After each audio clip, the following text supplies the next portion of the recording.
to another episode of Peck Brothers Off-Road. About a year ago, I bought this Jeep.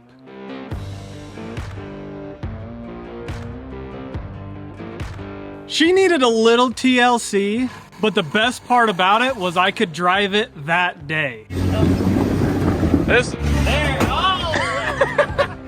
Oh my gosh.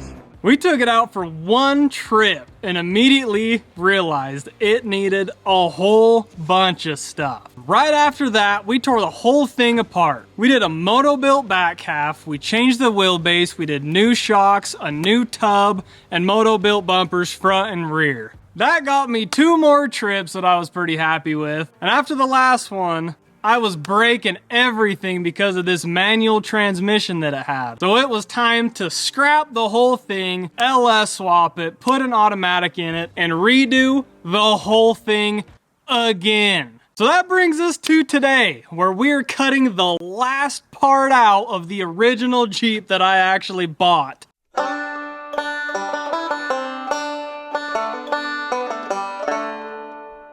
right, Braid, let's get this thing in the air.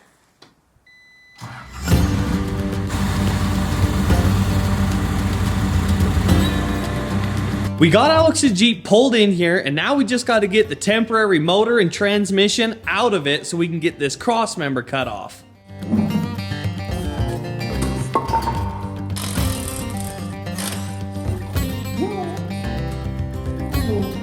Jeez. Aren't those things normally kind of heavy? Oh, that makes sense. Luckily, our good buddy Abe had a bare 4L80 that had nothing in it. It helped me mock this up and I'll have to... That makes it so nice, having a nice and light. And who lent you this motor to mock this up in? Nobody. I'll tell you what, why don't you practice spitting out teeth, because I swear I'm... Alright. Your favorite brother. Caleb had this one. He bought a bad 6L. The blocks shot.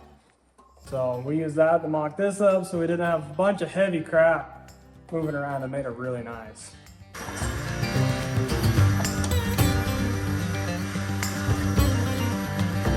Braid's over there, he's sure making a lot of noise over there. I don't know what he's doing. I think he's grinding his fingernails down.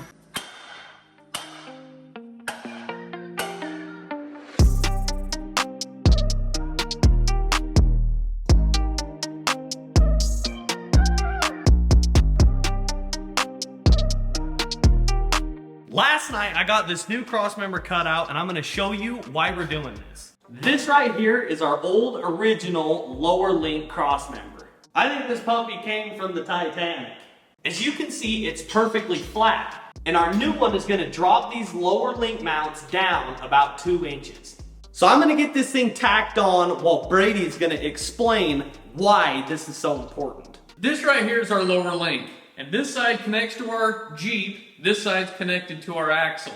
And as you lift the Jeep up, it's putting a steeper angle on this lower link, which causes the suspension to do funny things, and I'm going to show you why. So we're going to go ahead and travel across some flat ground and hit an obstacle with our links upright like this. This is going to want to lift the body up off the ground and start to do weird things with your suspension. We drop this as level as we can, come across, hit the same obstacle, it's going to want to just go right over the top of whatever we're trying to go over. That works for big obstacles and ledges, but it also works in small incremental ways, like with small bumps when you're going fast. The flatter those links can be, the better your Jeep's going to perform. The other thing that we're going to change is the triangulation on the lower link mounts. This is our axle and this is our frame, and this system here is called a double triangulation. A double triangulated system is known to have body roll. So Alex wants to go to this new kind of setup. This system you can see only has one triangle. This is a single triangulated system. All we have to do on this is to separate these lower link mounts away from each other at the frame side. That should hopefully give us some good stability out on the rocks and going fast. Even though we're not drastically changing the suspension, small little changes in the suspension can have a big difference in drivability. There's a ton that goes into all of this suspension design, triangulation, that we don't know. I don't even understand most of it. That's why I've got Brady and Caleb. But if you want to...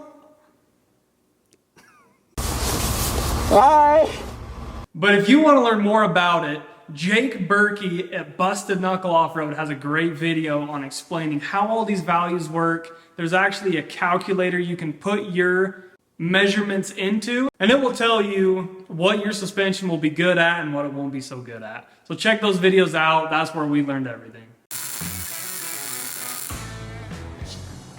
This puppy is on!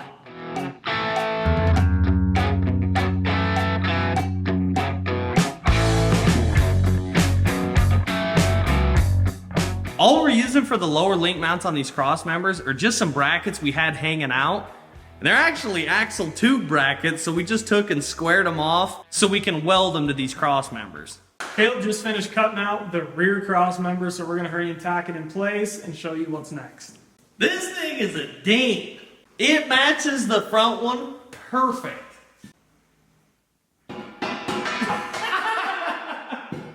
Man, you are one pathetic loser. What'd you do? Oh my. Measure once, cut twice. Dude, that first one slid in perfect. I don't know how on earth. That's a good 2 You cut it wrong? That's flipping expensive. The positive thing here is, at least it was this back one that I cut wrong. Because this actually isn't going to look like this when it's done. The worst part about the old cross members was both of the links are hooked to it, and when you gotta pull the transmission out, you have to pull that down, which your axle goes forward, your axle goes backwards. It sucks because the links don't stay in place. So these ones we're building so the links will stay in place and you can still take the cross member. So what you're saying is you're planning on needing to take the transmission out again? yes. What's going on here? 100%. We're building this Jeep to work on. To service it. To service it. I like that. I like that because usually it's Alex's Jeep we're working on. Yeah, exactly. Well, with 600 to 700 horse on a supercharged LS, I have a feeling This train is going to be shot. very long. This train is going to last for about 3 trails. You have nothing to worry about. This Jeep will never run. That's a good point. It ain't gonna break nothing when it won't run. So it's 8 in the middle big one. It's 2 ticks over the middle big one. That'd be 5/8. Is that 5/8? Okay. So it's 8 and 5/8. Good job, Gabe. With this rear one, to make sure that we don't ever have to pull this back off, we've got to come up and over this drive line with it. So yeah, that's pretty much what we're doing. You're going for something really smart right there. Yeah, well, I thought I was gonna just have something. You probably should have one of us explain it. Yeah, I'm new here. Wow. So what he's saying is we're going to take the cross member that goes down, hook our links here, and have it go up and over the drive line so you can drop the transfer case out without having to take a cross. That is exactly what I just said. I don't know why it made sense when he said it. Should we put it on replay? No. Replay it. No.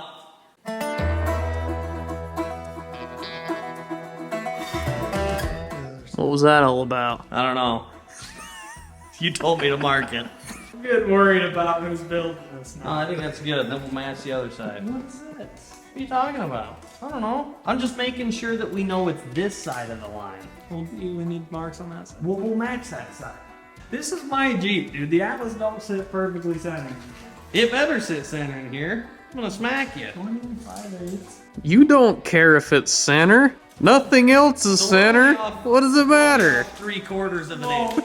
this is 5/8 this way, and I want it perfect. Yeah, I don't want to hear it. Come on. Good enough.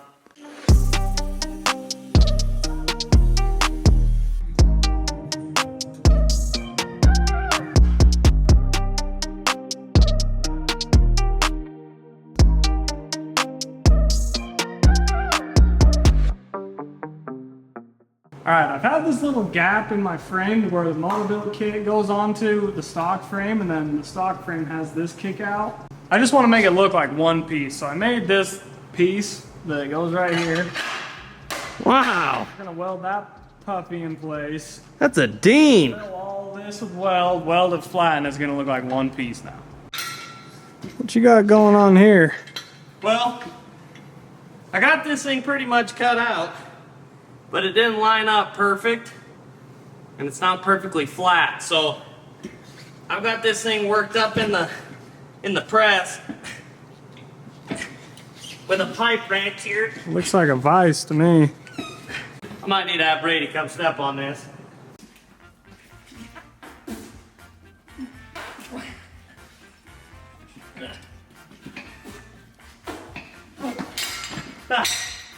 Did it move? No. I felt it going just a little bit. I got a better idea. What? What if you put a block of wood under your crescent wrench and then jumped on the tube? Ooh, that's not bad. Watch this, Brady. All right, jump on it. You ready? 1, 2. Oh yeah, dead on the money. Why don't you just clamp it to the table? Because we don't have clamps. How do you clamp it and bend it? Clamp, C-clamp. Clamp it with a clamp. Well, you're using both. Exhibit A. Don't touch it. Yeah. I can't just take that stuff off Brady's Jeep or I'm gonna get smacked. 12 seconds later. We should seriously start a manufacturing company. I hope that comes off and hits you in the lip. That's perfect, right? Well, they're up. Well, maybe we should check the angle. I'll grab my angle finder tool, see what it does. All right, here we go. Here we go. Tighten this pup up. Okay, here we go. Here's the moment of truth. Dead on. Yeah, I've had it. Wow. Hold on. I think we can probably. Yeah, all right. go that one. Go that one. Let's tag this one, then let the relief. No, let me go get the grinder and make this harder. Here we go. Tack the backside. Braid. Yeah. Now what do we do? Loosen the strap. Look at Dead on. who makes that ratchet strap.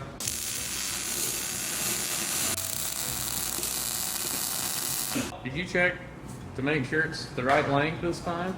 What? Yes, I did. Ho ho! It's a little tall, not gonna lie. But hey, being a little bit too tall is much better than being too short. Right, Braid?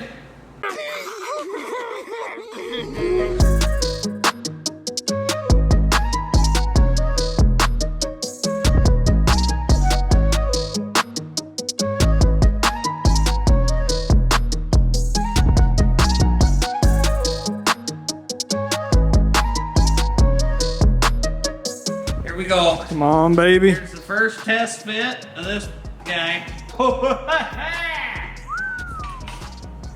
What do you think? Looks good. That was a lot of work.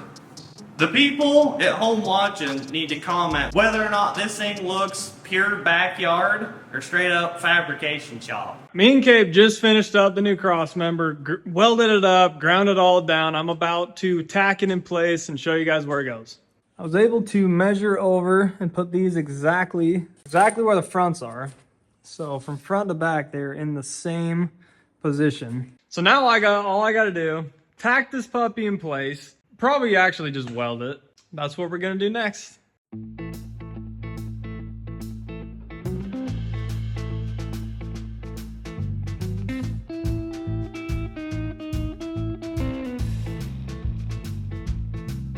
All right, now that that's all tacked in, they can't move, now I'm going to measure for my links, be able to cut my links down and weld in the new bungs so everything is back to rolling, then I can finish it all up. Right now, from the center hole to center hole, my old lower links were 40.5 inches. So if I need them at 38, all I gotta do is take from here Mark out 2.5 inches, cut that off. Hold up. I had it wrong. I didn't account for this. If we put this pretty much there, from center of the hole to center hole is now our 38. So I'm gonna cut that line, make the new line on this one 1 inch back, cut it. Hopefully I'm right. If I'm wrong, these are adjustable, so good enough.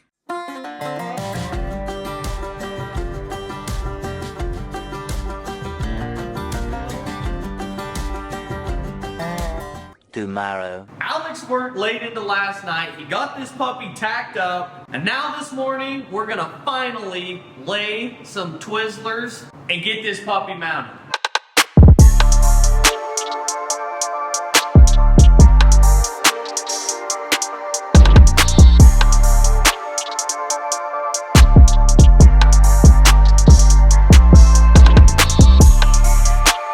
Are they gonna hold? I don't want to talk about some of them. I just don't want to talk about it. Why? They should hold though. That's all that really matters. I think they're gonna be great. Pure burnt Twizzler. We pulled the tractor out and we're gonna see if that Crossmember is gonna hit Alex's tub. Tub's gotta come down about 3-ish inches. And that's what we're looking like under here. That's not good, because that's actually where my seats are. I thought it was gonna be farther back than that. Well, it looks like Alex is cutting his tub. That's all we've got for you guys this week. We did get the garage doors in on the shop, so all we've got to do is electrical now. And we're getting stoked to move in there. Our website is in the description if you want to go check out some of our products. We are so grateful for everyone watching that helps support our channel. Thank you for watching.